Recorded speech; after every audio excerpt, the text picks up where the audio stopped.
기도합나이다. 아멘.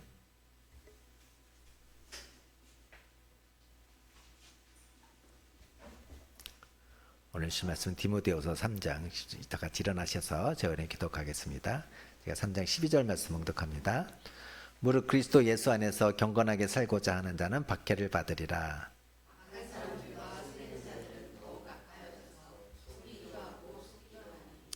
그러나 너는 배우고 확실한 일에 거하라.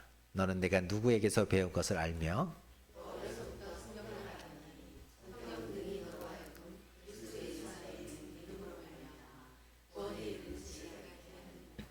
모든 성경은 하나님의 감동으로 된 것으로 교훈과 책망과 바르게 함과 의로 교육하기에 유익하니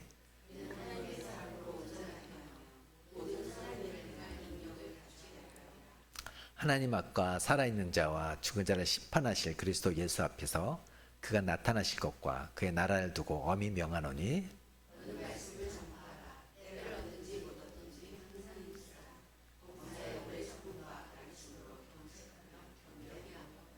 아멘. 자리에 앉으시기 바랍니다. 기도하겠습니다. 하나님, 오늘 또 주일 맞이하여 이렇게 예배드리고 하나님 찬양하고 주의 말씀을 들어 나왔습니다. 이 시간 주의 말씀이 우리에게 살아있는 말씀 될 수 있도록 도와주시옵소서. 예수님 이름으로 기도합나이다. 아멘. 우린 계속해서 지금 싱클레어 퍼거슨의 우리가 교회다. 제에서 우리 영감을 받아서 말씀을 계속 나누고 있습니다. 우리가 교회에 그 입교인이나 또 세례교인이 되려면 받는 질문이 꼭 있습니다. 당신은 신약성경과 구약성경이 기록된 하나님의 말씀이며 신앙과 행위의 유일하고 완전한 법칙이라고 믿습니까? 그럼 이 질문 기억나십니까? 여러분 세례 받을 때 다 네 해가지고 세례 받으신 거예요. 예. 이게 무슨 의미입니까? 그것이 왜 그렇게 중요하죠? 만약 누가 여러분에게 여러분이 출석하는 행복한 제자교회는 어떤 교회인지 물어보면 어떻게 설명하시겠습니까? 여러분이 다니고 있는 교회가 어떤 교회라고 말할 수 있습니까? 많은 대답을 할 수 있을 것입니다. 목장 모임으로 이렇게 이루어진 교회다. 기도응답이 잘 되는 교회다. 그 중에 우리 교회는 성경적인 교회입니다 라고 대답할 수가 있습니다. 그럼 성경적인 교회는 어떤 교회입니까? 성경적인 교회는 강단에서 성경을 설교하는 교회입니다. 근데 우리는 거기서 멈출 수 없습니다. 단지 강단에서 성경을 설교하는 교회 차원을 넘어서 성경이 강단에서 흘러나와 성도들 가운데 들어가기 시작하고 성도들의 삶에 들어가고 성도들을 변화시키며 죄를 깨닫게 하고 동기를 부여하며 하나님의 모든 자원을 우리에게 보여주는 교회다. 이렇게 설명할 수가 있습니다. 하나님의 말씀을 단순히 강단 안에만 갖다 둔다면, 그래서 그 말씀이 성도 개인과 가정과 일터와 사회에 하나님의 말씀이 들어오는 것을 거부한다면 그것은 성경적인 교회가 아닙니다. 왜냐하면 성경의 목적은 단지 가르치는 것에 그치지 않고 성도들 개인의 삶과 가정과 일터 사회의 변화에 있기 때문인 것입니다. 그런 이유로 예수님이 십자가에 달리기 전에 제자들을 위해서 이렇게 기도하셨습니다. 그들을 진리로 거룩하게 하옵소서. 아버지 말씀은 진리니이다. 예수님은 진리의 말씀이 진리의 삶 가운데 역사하는 것을 보기를 열망하셨습니다. 이 주제는 사도 바울이 순교하기 전 다루었던 마지막 주제였습니다. 누구든지 자기가 이 땅에 머물 시간이 얼마 남지 않았다는 것을 인식한다면 가족이나 친구에게 가장 중요한 것을 말하는데 집중하기 원할 것입니다. 예수님이 그러셨습니다. 바울도 그러셨습니다. 오늘 본문 디모데후서는요, 바울이 순교하기 전 마지막으로 쓴 편지입니다. 우리가 봉독했듯이 성경의 역할을 엄청나게 강조하고 있죠. 그럼 우리는 성경에서 어떤 유익을 기대할 수 있겠습니까? 3장 15절 말씀 우리 같이 한번 보겠습니다. 시작. 또 어려서부터 성경을 알았나니 성경은 능히 너희로 하여금 그리스도 예수 안에 있는 믿음으로 말미암아 구원에 이르는 지혜가 있게 하느니라. 여기서 성경은 구약 성경 얘기합니다. 신약 성경이 아니에요. 이 당시는 신약 성경이 완성되지 않은 시기였기 때문에. 그래서 성경은 디모데로 하여금 그리스도 예수 안에 있는 믿음으로 말미암아 뭐예요? 구원에 이르는 지혜가 있게 하였다. 성경을 통해서 우리는 구원을 얻게 되는 것입니다. 디모데에게 어려서부터 성경을 가르쳤던 분이 누군가요? 어머니는 유니게로서 유대인입니다. 아버지는 이방인이었어요. 헬라인이었어요. 디모데서에 보면은 이 디모데는 어머니 유니게와 외할머니 로이스로부터 성경을 배웠다 이렇게 되어 있어요. 그의 어머니와 외할머니 성경을 어떻게 가르쳤을까요? 이렇게 가르치지 않았을까요?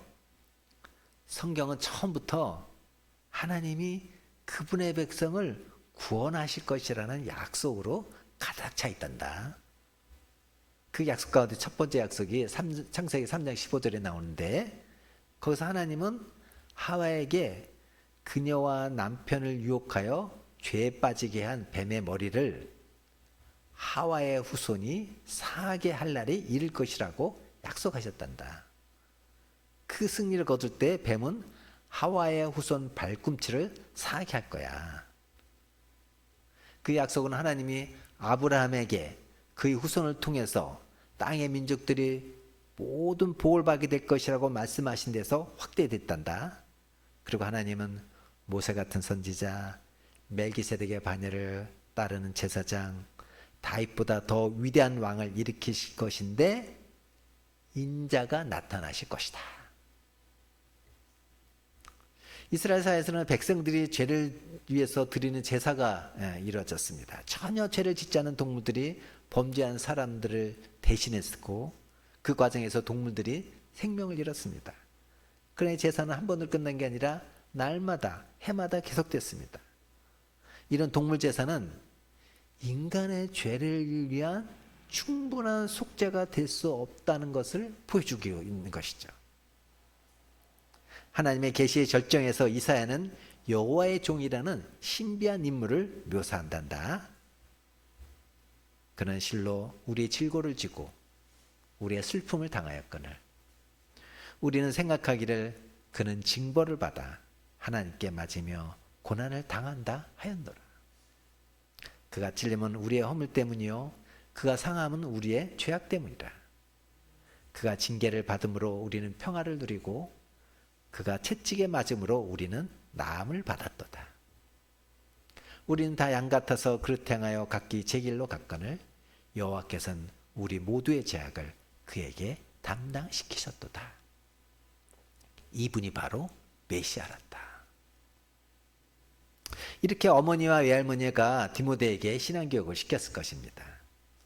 디모데는 어머니 무릎 위에서 위대한 성경 이야기를 배웠습니다. 근데 여기서 아쉬운 게 하나 있죠. 뭐예요? 그 메시아가 누구냐는 거죠. 그것은 디모데가 사도 바울을 만나 답을 얻게 됩니다. 디모데 가족이 살고 있던 루스드라 지역에 바울이 선교 여행을 왔습니다. 이때 디모데는 바울이 전한 복음을 듣고 예수 그리스도를 알게 되었어요. 바울은 디모데의 영적 아버지입니다. 예수 그리스도를 소개받은 디모데는 구약의 그 그림들의 마지막 퍼즐을 맞추기 시작했어요. 디모데는 성경의 구원 이야기가 예수님에게서 절정에 도달한다는 것을 알게 되었습니다. 예수님은 구약에 예언된 분이셨습니다. 예수님은 또한 죄를 위한 진정한 제물이셨습니다. 이 사실을 깨닫고 예수님을 구주와 주님으로 믿게 된 결과를 디모데는 바울의 삶과 사역에서 목격했어요. 그때 디모데는 예수 그리스도를 주님으로 영접하게 되었습니다. 저도 20대 초반에 대학 입학을 확정하고 성경책을 읽기 시작을 했습니다. 그러나 성경의 본질적인 메시지를 진정으로 이해하지 못했습니다. 그러다 학교 선배의 전도와 성경 공부를 통해서 구원의 필요성을 깨닫고 그리스도를 믿는 모든 사람에게 성경이 약속하는 용서와 영생을 발견하고 그것을 얻게 되었습니다. 여러분도 각자 예수를 믿게 된 것이 대부분 다 성경을 통해서 구원을 얻었을 줄 믿습니다. 그럼 우리는 성경을 어떻게 읽어야 될까요? 3장 16절 말씀입니다. 같이 보겠습니다. 시작. 모든 성경은 하나님의 감동으로 된 것으로 교훈과 책망과 바르게 함과 의로 교육하기에 유익하니. 여기서 하나님의 감동이라는 말은 헬라의 원어의 의미로는 하나님이 숨을 내쉬신 것 이런 뜻이에요. 그러니까 성경은 뭐예요? 하나님이 숨을 내신 거예요. 다시 말해서 우리는 하나님이 하시는 말씀을 듣고 있는 것처럼 어떻게 해요? 성경을 대해야 되는 거예요. 예수님도 이런 성경관을 가지고 계셨습니다. 예를 들어 광야에서 사탄에게 시험을 받으셨을 때 예수님은 성경 말씀이 마치 하나님의 권위를 지닌 것처럼 그것을 인용하셨어요. 시험 받으실 때 하신 말씀이 뭐예요? 사람이 떡으로만 살 것이 아니요 하나님의 입으로부터 나오는 모든 말씀으로 살 것이라. 그 말씀대로 예수님은 구약 성경을 뭐예요? 하나님의 입으로 생각하셨어요. 성경이 놀라운 것은 무한히 크신 그 우주의 하나님이 우리에게 말씀을 내쉬셨다는 거예요. 하나님 우리가 그분의 말씀을 받고 이해할 수 있도록 우리를 하나님의 형상으로 지으셨어요. 그러므로 우리는 성경 읽을 때 사무엘처럼 이렇게 돼야 됩니다. 말씀하시옵소서 주의 종이 듣겠나이다. 하나님은 그분의 말씀인 성경으로 말씀하셨습니다. 그러나 하나님 또한 성경으로 그 성경을 통하여서 한 번만 말씀하시는 것이 아니라 계속 말씀하십니다. 히브리서 저자는 이렇게 말합니다. 히브리서 12장 5절 말씀 같이 보겠습니다. 시작. 또 아들들에게 권하는 것 같이 너에게 권면하신 말씀도 잊었도다. 일러스되 내 아들아 주의 징계하심을 경히 여기지 말며 그에게 꾸지람을 받을 때 낙심하지 말라. 이 말씀에서 히브리서 저자는 잠언 3장 11, 12절 말씀을 인용합니다. 여호와의 징계를 경히 여기지 말라. 그 꾸지람을 싫어하지 말라. 저자는요, 하나님이 기원전 10세기경에 숨을 내쉬신 그 오래된 말씀을 인용하지만 그 말씀을 가지고 지금 1세기 그리스도인들에게 뭐예요? 너희에게 권면하신다라고 말하고 있어요. 그러므로 하나님은 성경을 통해서 21세기를 사는 우리에게도 권면하고 계시는 거예요. 따라서 우리는 뭐예요? 하나님의 말씀을 따라 살고 그 말씀을 먹고 살아야 돼요. 그러면 성경이 삶의 변화를 일으키면 우리의 삶은 어떻게 달라집니까? 오늘의 본문에 의하면 하나님의 말씀은 서로 네 가지 차원에서 이런 일을 행합니다. 우리 3장 16절 말씀, 10절 말씀 같이 보겠습니다. 시작. 모든 성경은 하나님의 감동으로 된 것으로 교훈과 책망과 바르게 함과 의로 교육하기에 유익하니 이는 하나님의 사람으로 온전하게 하며 모든 선한 일을 행할 능력을 갖추게 하려 함이라. 교훈과 책망과 바르게 함과 의로 교육하기에 유익하다고 그랬습니다. 하나씩 살펴보겠습니다. 첫 번째는 교훈입니다. 인간이 타락한 이후에 나타난 결과가 뭐예요? 죄가 우리 마음에 영향을 끼쳤다는 거예요. 그런데 인간은 기억 상실과 비슷한 행동을 합니다. 죄로 인해서 인간이 올바로 작동하지 못하고 있는데 자기는 항상 올바로 살고 있다고 생각하고 올바로 똑바로 생각하고 있다고 이 상황을 있는 그대로 잘 보고 있다고 확신한다는 거예요. 그러나 성경은 뭐예요? 다르게 가르치고 있습니다. 네 생각이 허무한 것이다. 죄로 어두워졌다. 성경은 말하고 있어요. 그래서 우리는 이제 더 이상 하나님이나 세상이나 어떤 사물이나 우리 자신에 대해서 분명한 생각을 할 수 없는 존재인 거예요. 근데 사람들은 이걸 받아들이지 않습니다. 자기가 옳다고 합니다. 그 점이 문제인 거죠. 여러분 가끔 그런 적 있잖아요. 이건 틀림없다고 내가 확신하고 있는 것을 고집하다가 그게 나중에 잘못됐다는 것을 깨닫는 경우가 있죠. 그때 되게 창피하지 않아요? 근데 이런 비슷한 것이 영적인 현실에 대해서 똑같이 우리가 눈이 멀었을 수도 있다는 거예요. 그리고 완고할 수 있다는 거예요. 우린 자신이 옳으며 무엇이 최선인지 알고 있다고 확신합니다. 심지어 우리가 최선을 다하면 모든 일을 하나님이 좋아하실 것이라고 확신할지 모릅니다. 그러나 우리에게는 진리를 가르치고 우리가 진리를 인정하도록 이끌 교사가 필요합니다. 그것이 성경이 하는 일입니다.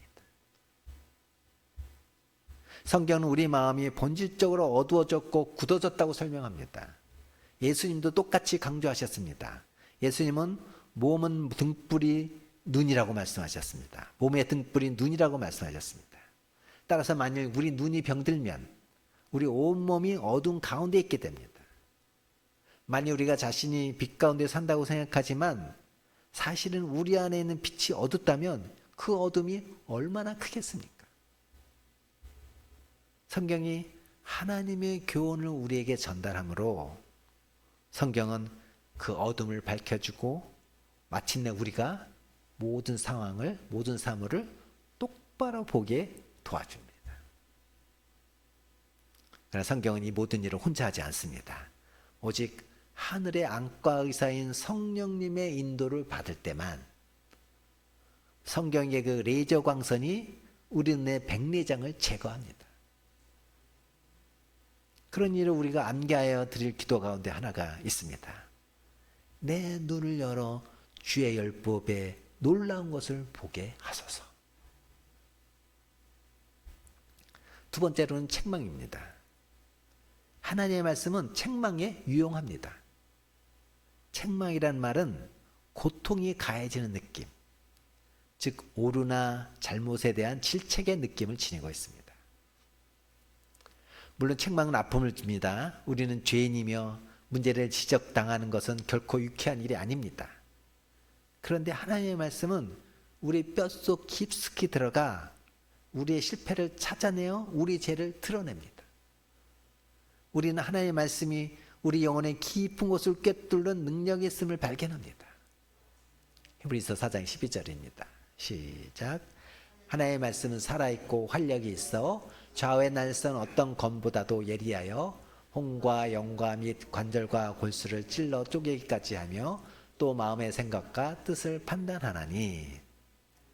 하나님의 말씀이 뭐예요? 우리의 혼과 영과 관절과 골수를 찔러 쪼갠대요. 예수님도 성령님의 사역에 대해서 이런 비슷한 표현을 사용하셨습니다. 요한복음 16장입니다.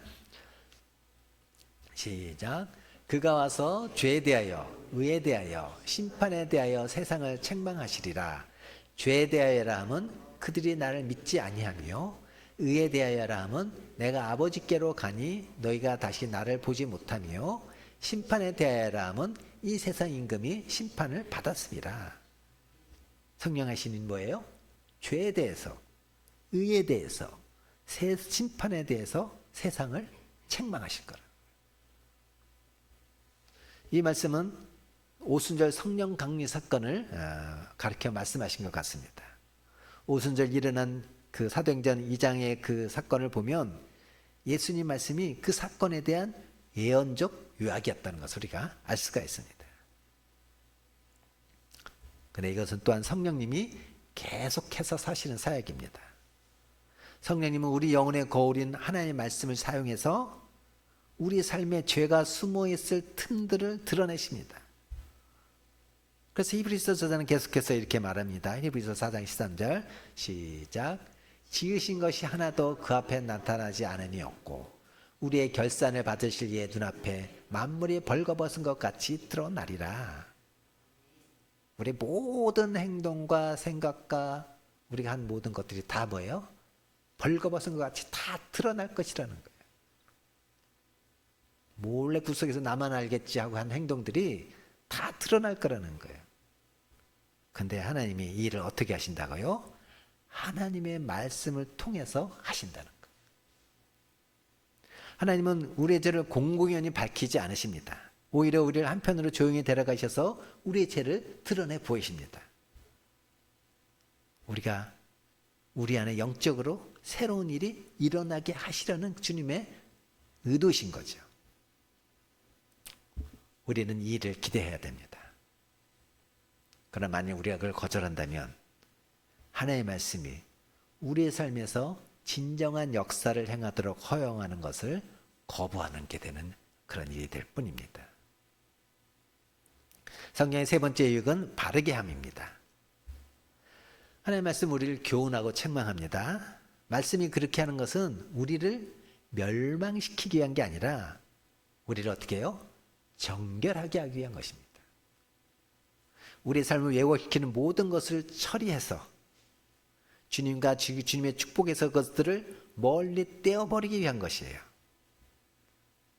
제 신앙이 어렸을 때 바르게 하다는 말이 좀 부정적인 어조로 들렸습니다. 내가 뭔가 잘못해서 책망받고 있고 벌 받을 수 있다는 그런 의미를 띠고 있었습니다. 그래서 바르게 받는 것, 바르게 함을 받는 것과 책망받는 것이 마찬가지라고 느꼈습니다. 그런데 바울이 사용한 이 바르게 함은 아주 긍정적인 뉘앙스를 갖고 있는 거예요. 바르게 함은 곧은 것, 똑바른 것을 의미합니다. 뼈가 부러졌을 때 어떻게 해요? 기부스 해가지고 어떻게 해요? 우리 뼈를 똑바로 맞추는, 뼈를 치유하는 상황을 나타내는 거예요. 그러면 책망이 죄의 타파와 관련이 있다면 바르게 함은 우리의 삶을 다시 재건하고 곧게 하는 것. 그래서 그리스도의 형상으로 재형성하는 것과 관련이 있는 거예요. 그리고 결국 그것이 우리를 위한 하나님의 목적입니다. 하나님의 말씀이 우리 삶에서 하나님의 역사를 행할 때 일어나는 것이 이것입니다. 그럼 키 작은 삭개오가 예수의 말씀에 응답해서 돌무화과 나무에서 내려온 사건을 생각해 보십시오.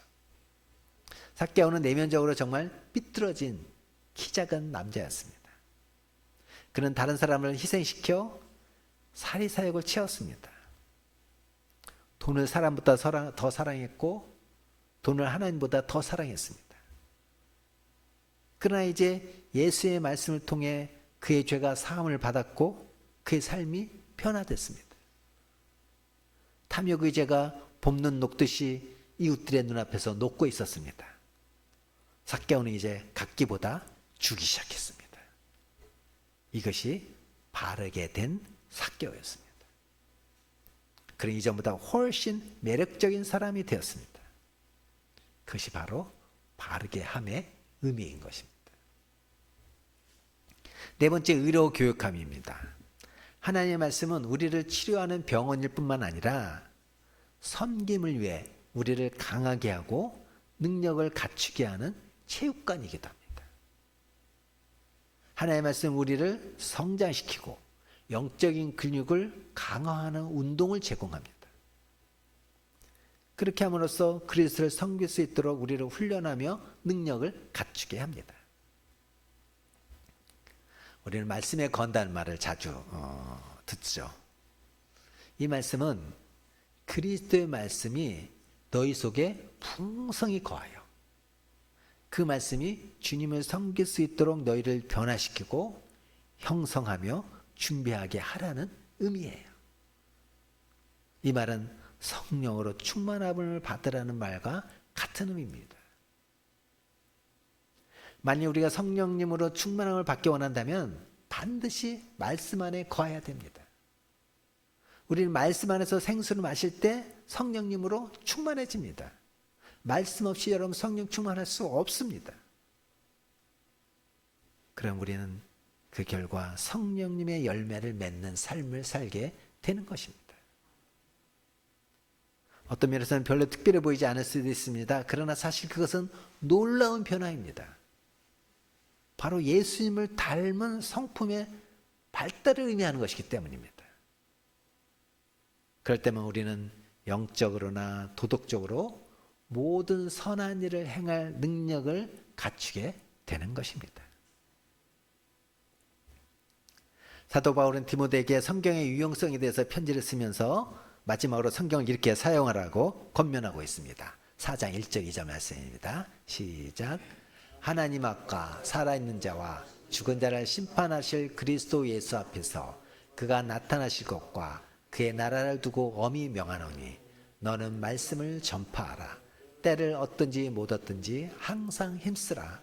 범사의 오래 참음과 가르침으로 경책하며 경계하며 권하라. 디모데에게 그 말씀을 어떻게 하려고? 어떻게 사용하라고요? 전파하라고요. 범사의 오래 참음과 가르침으로 경책하며 경계하며 권하라고 합니다. 여러분, 우리 한 사람을 정말 그 교회 데려오려면 얼마나 오래 참아야 됩니까? 또 뭐 얼마나 힘써야 됩니까? 또 경책하고 경계하고 권해야 되지 않습니까? 이 말씀은 모든 성도들이 행해야 될 의무입니다. 여러분은 말씀을 배우고 말씀의 유익을 얻고 거기서 그치는 것이 아니라 그 말씀을 전파해야 된다는 거예요. 지금 배우는 입장에 있다면 이제 전파하고 가르치는 단계까지 가야 합니다. 여러분의 배운 말씀을 불신자나 어린 신앙인에게 전파하고 가르쳐야 합니다. 우리 교회 안에 이 모든 요소가 있어야 됩니다. 할 수 있는 모든 일을 해야 됩니다. 근데 우리가 이 말씀을 받을 때 정말 심각하게 받아들여야 될 것이, 사도 바울은 이 권면하실 때 무엇을 두고 명령하고 있습니까? 하나님과 심판하실 예수님, 재림하실 예수님, 그리고 하나님 나라를 두고 엄히 명하고 있습니다. 우리는 말씀을 전파하는 것에 대해서 심각하게 받아들여야 됩니다. 성도는 순종과 섬김으로, 희생과 헌신으로 속죄의 은혜를 전해야 합니다. 그 누군가의 헌신에 의해서 우리가 구원받았는데 나만 혼자 구원받았다고 기뻐한다고 거기서 끝내면은 정말 나쁜 사람입니다. 성도들 모두는 그리스도의 은혜로 구원받았습니다. 우리가 한 것이 아무것도 없이 공로로, 주님의 공로로 은혜 구원을 받았습니다. 그래서 우리는 그 복음을 전하기 위해서 부름받았고, 그에 따라 우리는 복음의 빚진 자들이기 때문입니다. 여러분, 다 빚진 자들이에요. 빚 갚아야 돼요. 근데 이거 우리가 자원함으로 전해야 합니다. 우리 안에 부어진 그리스도의 사랑이 크고 풍성하기 때문에 그 넘쳐나는 그 사랑으로 전해야 되는 것입니다. 율법적으로, 의무적으로 절대 할 수 없습니다. 평생 복음을 전하고 그리스도의 사랑을 사람들 마음 가운데 새겼던 바울 사도는 복음을 전하는 신실한 종의 모델로 우리에게 보여주고 있습니다. 현대의 그리스도인에게 가장 큰 모순 중에 하나는 예수님을 사랑한다고 하면서 전도할 생각을 하지 않는 것이라고 할 수 있습니다.